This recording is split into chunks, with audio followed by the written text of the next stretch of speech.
The Texans beat the Jacksonville Jaguars 20-13 to advance to 4-3 on the season. The Texans have won 4 in a row after starting 0-3. The Texans are currently sitting alone in first place on top of the AFC South. Now, nobody, and I mean literally nobody, could have predicted that.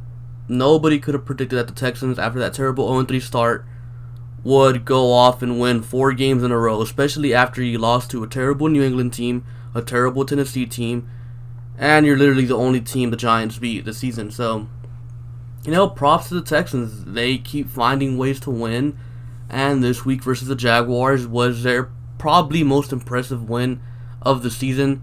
I mostly say that due to the fact that the Texans, for the first time all year, they had a game that they won that wasn't a one-possession game. The Texans won by 2 possessions, and honestly, they probably should have won by more, but I mean, it's understandable why they didn't.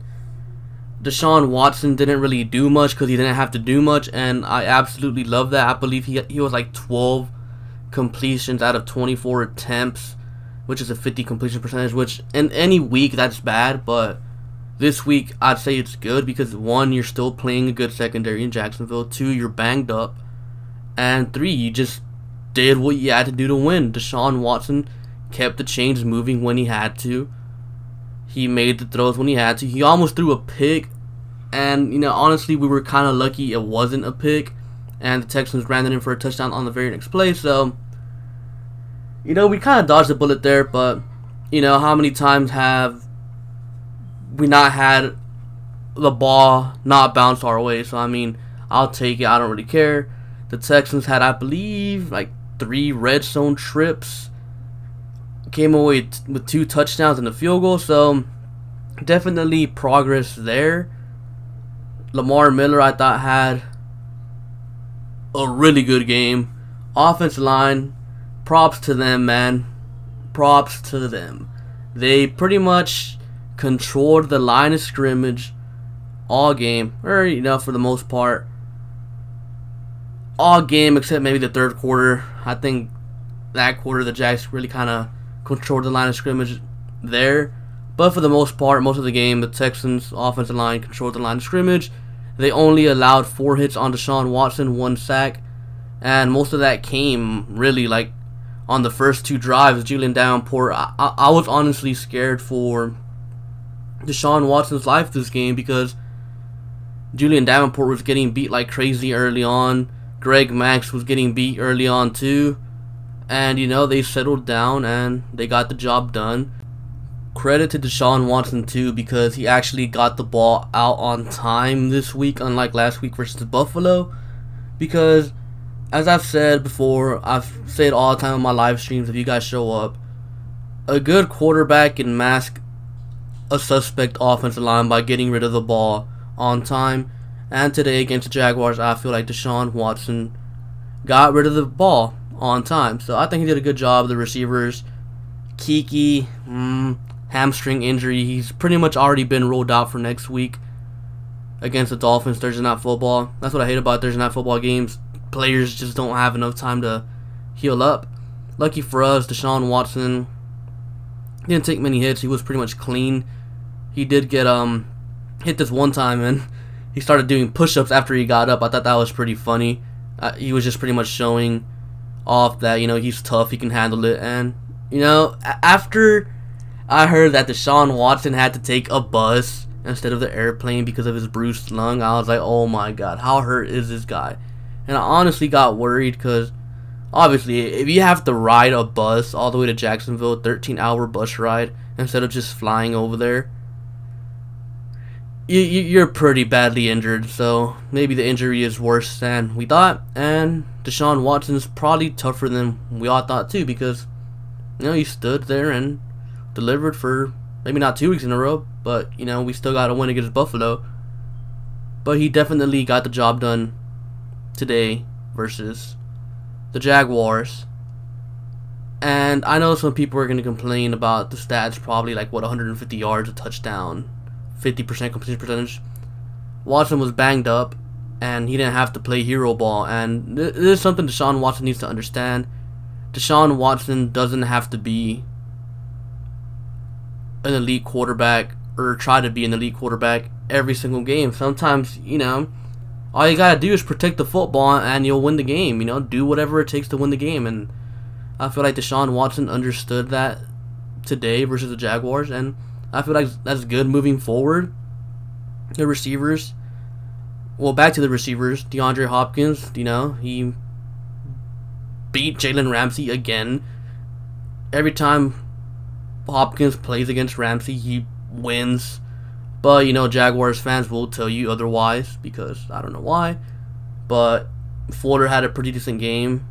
Tyler Ervin did a decent job filling in for Kiki there in the slot. Running backs again did a good job. O-line did a good job. Offensive as a whole, I'm satisfied with them because despite the Cowboys putting up 40 points on them last week, they're still a good defense, guys. Like, we weren't playing the Colts. We were playing the Jaguars defense, which is still good. Now when we flip over to the other side, Blake Bortles fumbled the ball twice. He was throwing ducks all game. So the Texans pretty much forced the Jaguars to bench Blake Bortles. Doug Marrone described it as trying to give his team a spark, and it didn't really work. I mean, they did drive down the field and score a touchdown. They drove down the field again, but then Tyrann Mathieu got a pick. But in my opinion, that was mostly due to the fact that the Texans were playing prevent, not trying to allow that big play. So, I mean, defensively, I thought we played a good game. Bortles did escape the pocket a few times and got some really irritating first downs that the Jaguars really had no business getting, and I was honestly kind of pissed about that.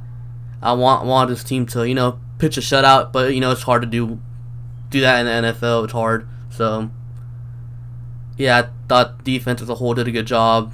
Secondary did okay. Linebackers did okay. Front seven did okay. Did a good job stopping the run. Jadeveon Clowney had a really good game. He got 2 sacks on Blake Bortles, including a fumble recovery. Whitney Merciless got his first sack of the season. Special teams played well too.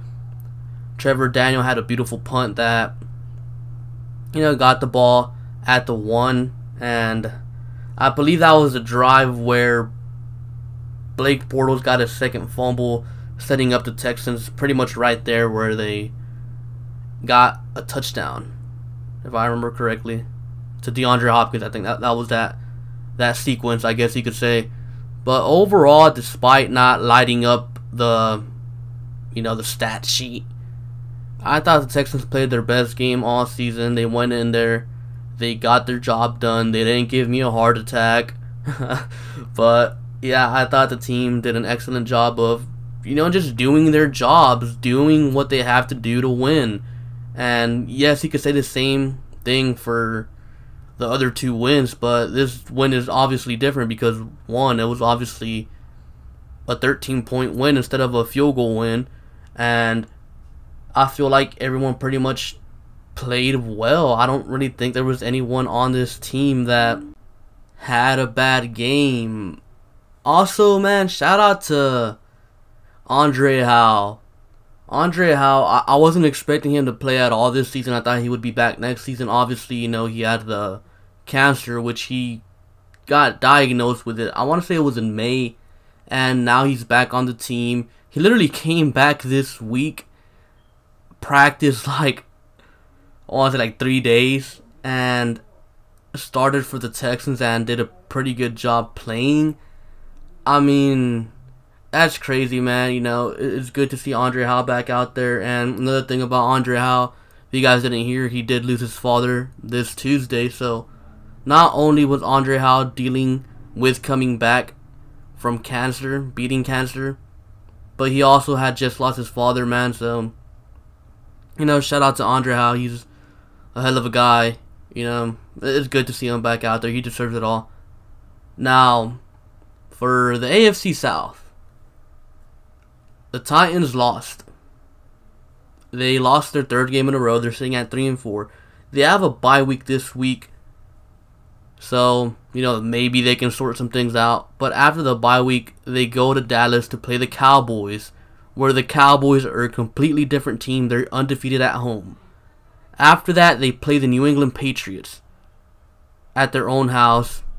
So, in 3 weeks, the Tennessee Titans could very well be 3-6, and it's highly possible that that will be the outcome. The Tennessee Titans are realistically looking at a 3-6 start at the season.